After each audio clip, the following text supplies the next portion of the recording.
Mnoge značajske poteze, ki zaokrožajo našo podobo, se stkejo v dedni zasnovi. Marsikatera značilnost, navada, življenjski slog in tudi navdušenje nad nečim pa ima temelje v rosnem otroštvu. Najmlajši so namreč najbolj dojemljivi za izzive, s katerimi se srečujejo med odraščanjem, in eden takšnih je tudi šport oziroma v naši zgodbi nogomet. Mnogi, tudi tisti, ki so danes največji, se bodo spomnili, da so žogo prvič brcnili, ko so bili njihovi koraki še okorni. Da bi čim prej postali elegantnejši, da bi se morda skozi sproščeno igro prižgale prve drobne nogometne iskrice, je v minulem šolskem letu Nogometna zveza Slovenije premierno zastavila projekt Nogometne urice v vrtcih. Bili smo veseli te pobude, kajti gibanje je naša prioriteta. V vrtcih se zelo trudimo, da otroke spravimo čim več v gibanje in to nogometni vrtec je prava priložnost za to, da smo se lahko vključili. V letošnjem šolskem letu smo program izvajali na 8 vrtcih, vključenih je bilo preko 200 otrok, sodelovalo je 8 nogometnih klubov z svojimi trenerji. Projekt je uspešno zastavljen. Ena od njegovih posebnosti, ki je najbolj privlačna za otroke, je, da jih z nogometno žogo skozi preproste igre popeljejo pravi trenerji. Trenerji, ki prihajajo k nam, druge osebe, ki niso vzgojiteljice vrtcev, tudi ti so dodatna motivacija, da se še rajši vključijo v te dejavnosti in tudi aktivno v njih sodelujejo. Premierno šolsko leto nogometnih uric v vrtcih je zaokrožil obisk Nacionalnega nogometnega centra Brdo, kjer so otroci in njihovi trenerji še enkrat prepletli igro in drobne nogometne spretnosti, doživetje in nagrada. Nekateri pa se bodo morda čez leta, ko se bodo zares posvetili nogometu, spomnili tudi na prvi nastop pred kamero. Zakaj je lepo igrati nogomet? Zato, ker lahko si tako damo gole, pa da lahko igramo.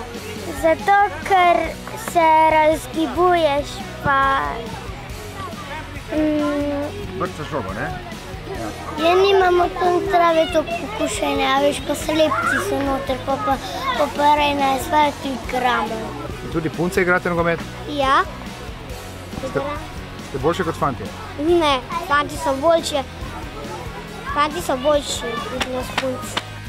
Preproste in iskrene misli ob prvih pogankih morebitnega resnejšega nogometnega odraščanja, katerega drobna spodbuda bi lahko bil tudi vrhunec prijetnega druženja, srečanje z našimi reprezentanti.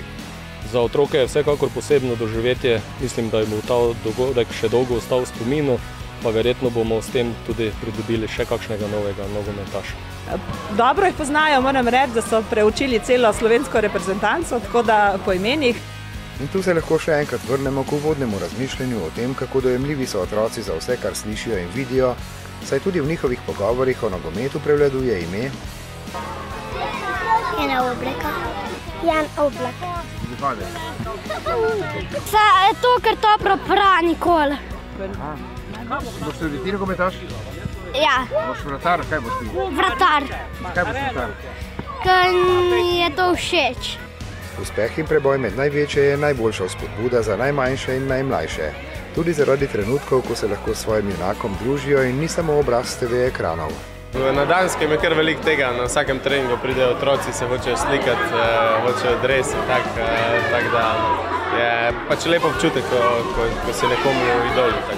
Tudi sedanji reprezentanti so bili seveda nekoč mladi nadebudneži, ki so vseh po svoje doživeli prvi stik z nogometno žogo in z njo prigarali poklic nogometaša.